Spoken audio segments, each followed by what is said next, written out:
online dating migrates its interface from the desktop computer and towards the smartphone, which creates mobile dating, or more simply, dating apps. I want to hear what you think about the love industry. Great little documentary.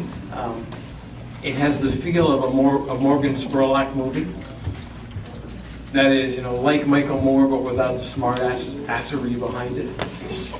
And I could also see this being made as a narrative film with, I don't know, some young woman in that role writing profiles for other people, but unable to find love on her own, and that would be a wonderful rom-com. Such a start of a meet cute. Yeah. Couldn't agree more. It's really an interesting. I didn't even know this niche existed. This niche, and when she said, "Oh yeah, I charge almost $400 an hour," I was like, I could write profiles. It's a very sad industry, obviously, because we're losing our ability to be sociable, and we're just relying on our phones and how easy it is. I see it as a menu, and you can find a menu anywhere, and you can see some other options anywhere. So at the end of the day, even if we think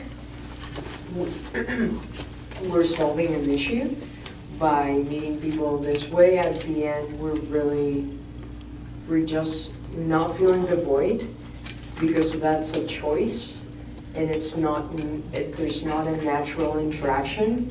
So yeah, I don't know.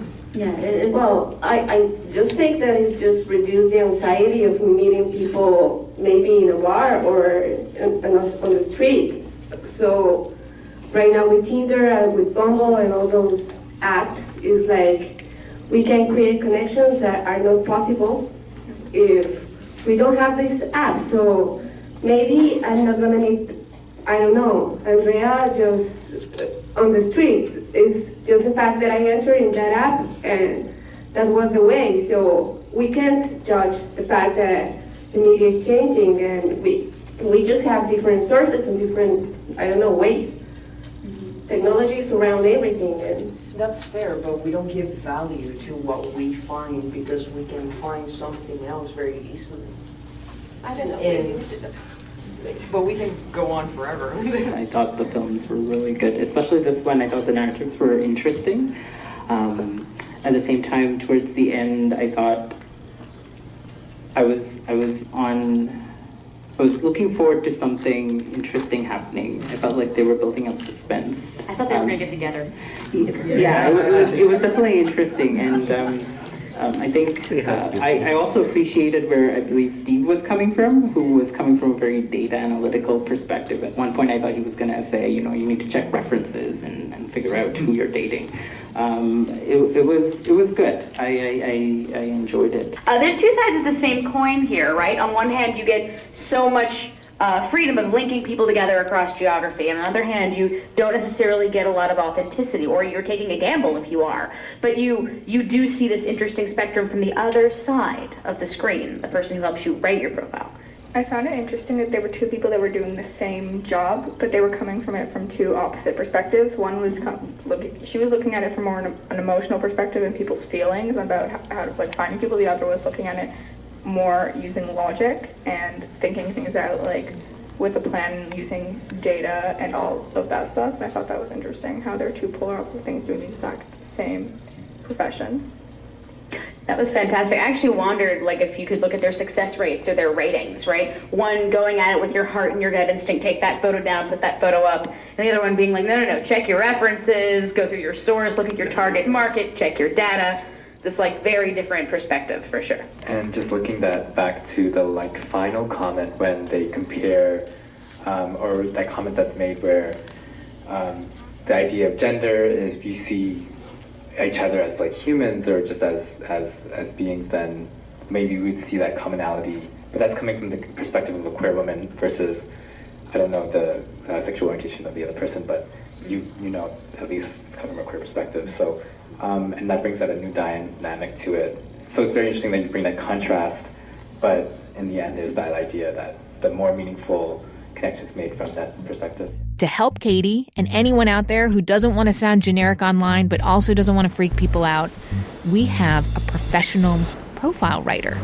I caught this really interesting line that when they kind of put her on the spot, when they referenced like, so where are you on the spectrum? Any thoughts on that? And I kind of felt like, oh man, I don't know. Did she prepare for that question to be asked? You don't really know. And she says, my parents don't know. I don't feel the need to tell them. And I was like, oh, like that opened my world up a little to think of what her internal world must be like when she's looking at her clients and seeing something through a set of perspective that I might not know at all. So it really opened my world too when I saw it, at this human being and how they might see their clients and through their eyes what their world looks like too. I really loved how the director of the documentary was really respectful of everyone's opinions. Like, there was a lot of different perspectives and he was clearly interested in finding them all out. So he was really patient and just sitting there and listening to what I think he was trying to look for, because he was sort of looking for something himself, I think. So he was just listening to the people making the profiles and the consultants basically that he was going to talk to.